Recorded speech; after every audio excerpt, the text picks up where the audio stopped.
Yes, Red Zone TV kwoli webali kubanga okyagoberera yona gyosinzira okubanga gyotulabira kyokola kya mutawana nnyo nga bulijjo nnyongera okujjukiza gwatanaba kubanga osubscribinga kkirira wansi awo olaba ekigambo subscribe kikwateko kwata kade aka notification obeere nga tomisinga nsonga yonna. Ngenda kusooka nkuliseyo mwenna ababadde Masaka n'ekyabaddewo mwakitegedde wabula ekiro nakuwadde amawulire gano naye tetwagannyonnyodde bulungi nnyo. Police ekitongole kya Uganda Police Force kyayimiriza enkuŋŋaana eza Robert Kyagulanyi Center mu zonna with immediate effect. Kitegeeza baziyimiriza mbagirawo era balina ekiwandiiko kye baatadde ku mukutu gwabwe oba ku mikutu gyabwe egya social media nga bagamba nti NUP n'obukulembeze bwa NUP tebagoberedde mateeka kimala. Kati wano ku Red Zone TV nenjagala nzije mbikuyitireyitiremu nga boolaba ekiwandiiko ekyo. Oli ku Red Zone TV njagala kubanga nkikusomeramu naye nga sinaba kubanga nkutwalayo eyo nja kusaba gwata na subscribinga kirira wansi awo olaba ekigambo subscribe kikwateko kwata kade ka notification obeere nga tomisinga nsonga yonna. Jjukira mabegako ekitongole kya police baavaayo ne bategeeza nti NUP tebagikkiriza kubeera ng'ekola enkuŋŋaana zino oba consultative meetings newankubadde ebibiina ebirala ne bannabyabufuzi abalala bo ezaabwe zaali zigenda mu maaso. Mujjukira ekyaliwo Robert Kyagulanyi Center mu yali agenda ekamuli, poliisi yamuyimiriza ne bamulemesa okubeera nga yeeyongerayo. Bwe yali agenda epalisa ne bakola ekintu kyekimu ne bamukwatira mu mugasezibwa era teyasukkawo ne batamukkiriza kubeera nga yeeyongerayo. Kakati ennaku ezaddakaawo Robert Kyagulanyi Center mu n'asindika ttiimu ey'abakulembeze mu kibiina kya NUP ne bagenda enaggulu ne basisinkana abakulu ba poliisi era mwalaba lisiti eyo kwaliko Honorable Joel Ssennyonyi, kwaliko abantu ab'enjawulo, kwaliko David Rubongoya ono yali Secretary General w'ekibiina ekya NUP, kwaliko Leader of Opposition Mwogedde n'abantu abalala abakulembeze abaaliko ne Chairman Nyanzi yaliko. Wabula bwe baavaayo baategeeza tibatuuse ku nzikiriziganya era ne baddamu buto okufulumya program empya egenda okubanga etambulirwako tour eno. Program eyo yakyukamu ne bateekako ebitundu ebyo byolaba side awo. Wabula oluvannyuma lw'okuba nti era yali yalemesebwa okubeera nga agenda mu bitundu ebirala n'oluvannyuma lw'okuba nti bakkiriziganya n'ekitongole kya poliisi baafulumya programu eno nga balaga gye bagenda okutambulirako. Ku bimu poliisi byali ebasabye temulina okulaga ekifo venue we mugenda okuba nga mubeera, mulina n'okulaga nti ekifo mukikkiriyalinze oba nannyini kifo akkiriza oba omuntu yenna avunaanyizibwa ku kifo ekyo akkiriza nti mugenda kubawo olukuŋŋaana lwammwe. Ebyo byonna bwali bukwakkulizo poliisi bwe yawa ekibiina ekya National Unity Platform. Ebimu ne bigambibwa okuba nti baabituukiriza n'ebirala n'amateeka gonna ne bagagondera. Wabula olunaku lwajjo ekyabaddewo nga Robert Kyagulanyi Center mu agenda mu kibuga eky'e Masaka byonna mwabirabye, sijja bikuzaamu byonna. Babadde bali mu kkubo ne wabawo akabenje akaguddewo. Twayogeddeko n'abantu abamu ne batutegeeza nti akabenje ako kabadde bwe kati.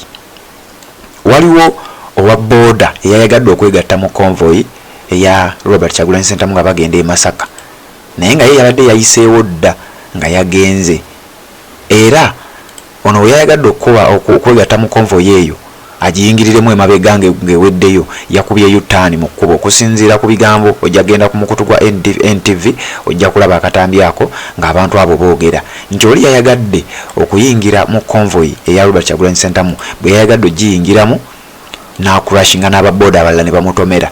Oluvannyuma lw'ababooda abalala okumutomera accident bwetyo bwe yazze.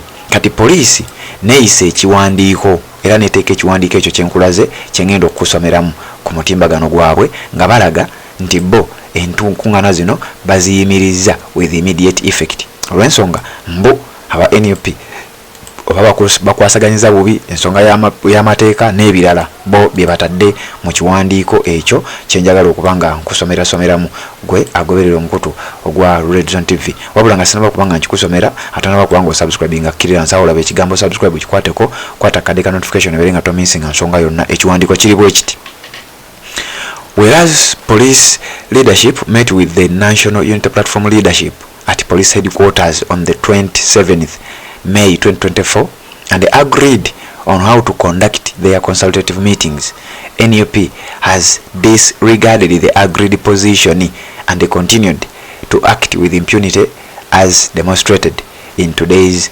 unfortunate incident at Maya.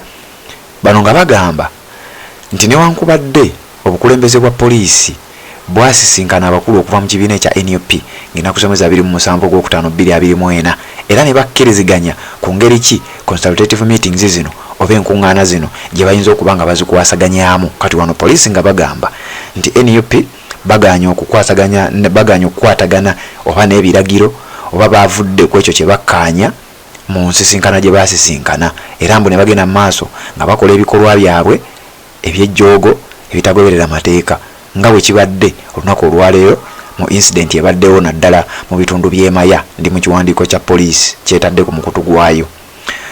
As the government agency mandated to protect life and property, keep law and order, nti ng'ekitongole kya gavumenti ekyaweebwa olukusa okukuuma obulamu bw'abantu n'ebintu byabwe, okukuuma amateeka n'empisa, the police management has decided to hold any further consultative meetings or activities of NUP as a party with immediate effect until this matter is conclusively investigated and resolved.